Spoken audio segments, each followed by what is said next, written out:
This will be interesting. Hello everyone, the Disney Prize here. You are joining me in the Grand Floridian 3-bedroom Grand Villa. This is coming up later, right at the end of the second series of the Walt Disney World series. So this is a sneak peek of what to expect.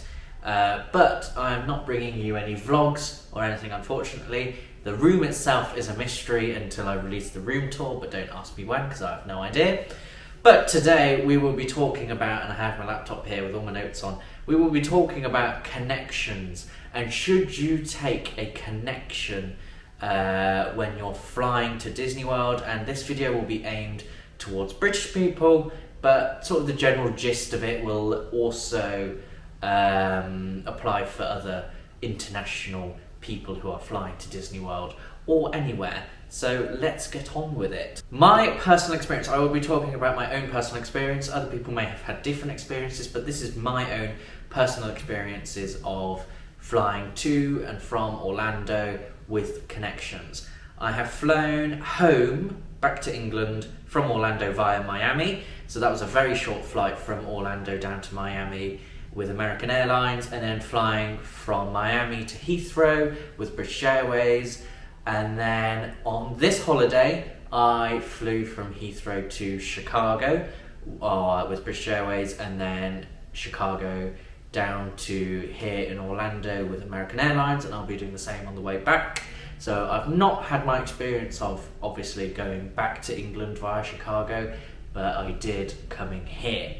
So first point is money. It's all about money. Probably the reason why you are taking a connection is because it will save you lots of money. Sometimes hundreds of pounds or dollars or whatever per person. So that is when a connection may come in handy because it will save you a lot of money. But if it is like 10, 20, 30, if it's like less than £100 per person, depending on how big your family is obviously, is it really worth the stress and hassle and the know-how, or because you need to know a lot about the airport you're connecting at?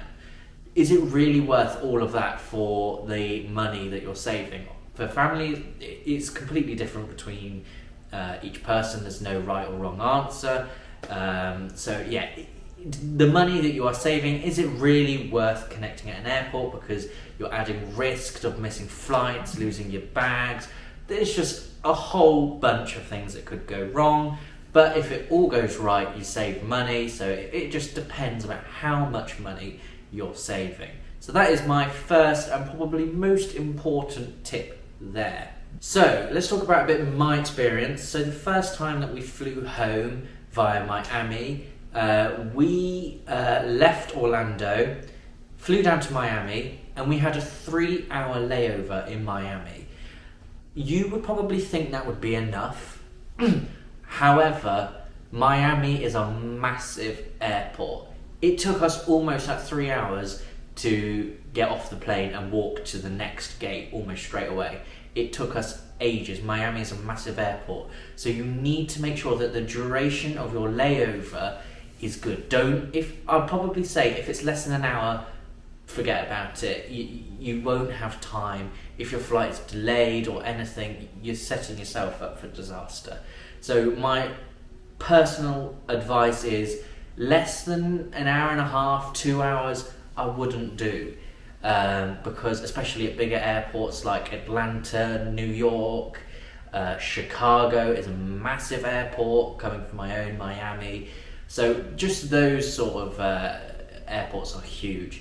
So, and you need plenty of time. So if you can, 3-4 hours is always a good sort of margin of safety to have when you're connecting between airports. If you're coming to Disney World, the chances are that you are coming with children, potentially older people, older family members. So is it really worth the hassle of, I'll say, dragging them around and the stress and hassle of making sure they're keeping up with you, especially if you've got a short layover? So is it really worth trying to sort of run around? And yeah, so again, it all comes down to the money aspect, and it depends from family to family about what experience or what you're looking for. And for the frequent flyers into Orlando International, you will know what Orlando International immigration is like. It is probably the worst airport well, I've not been to loads of airports, but it is certainly the worst airport I've ever been to in terms of wait times. We have waited hours for immigration at Orlando. We have waited hours for baggage reclaim at Orlando because of lightning or whatever it is. So by going via another by laying over in another airport in America, for example Chicago, you will go through immigration at Chicago. So that then takes out the need of doing American immigration in Orlando, because you've already done it in Chicago, for example.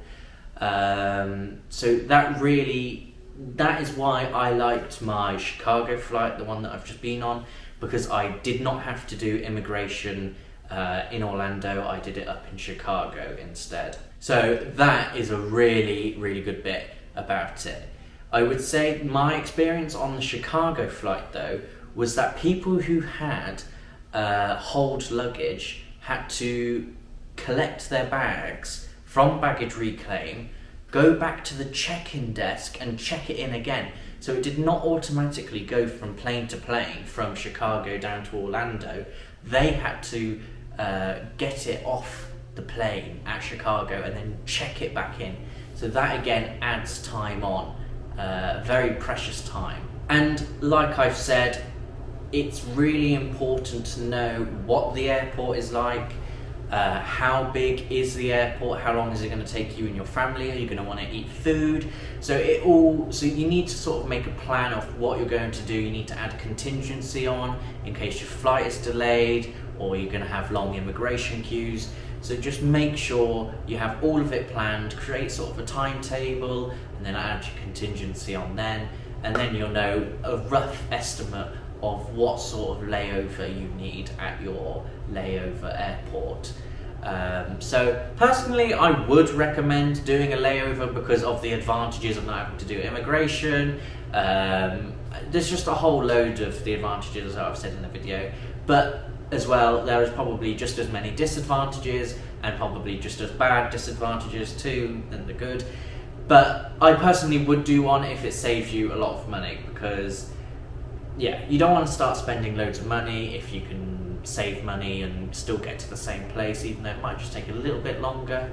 But yeah, it like I said, it all depends from family to family and what your situation and scenario is. But that's my experiences from connecting in Miami and Chicago. So you'll see, I don't know if I'll ever talk about it, my flight home via Chicago. That might be a complete mess, I don't know. But also like changing terminals, like when I went to Chicago, the flight from London landed in Terminal 5.